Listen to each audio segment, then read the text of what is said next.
বিশৃঙ্খলা সৃষ্টি করো না। ইনসাফের সাথে সঠিকভাবে ওজন করো এবং ওজনে কম দিও না। পৃথিবীকে তিনি সমস্ত সৃষ্টির জন্য বানিয়েছেন। এখানে সব ধরনের সুস্বাদু ফল প্রচুর পরিমাণে আছে।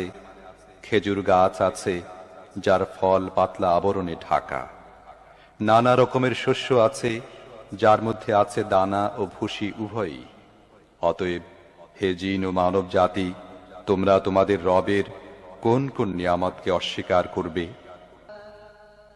মাটির শুকনো ঢিলের মতো পচা কাদা থেকে তিনি মানুষকে সৃষ্টি করেছেন, আর জিনদের সৃষ্টি করেছেন আগুনের শিখা থেকে। হে জিন ও মানব জাতি, তোমরা তোমাদের রবের অসীম ক্ষমতার কোন কোন বিস্ময়কর দিক অস্বীকার করবে? দুই উদয়াচল ও দুই অস্তাচল সব কিছুর মালিক ও পালনকর্তা তিনি।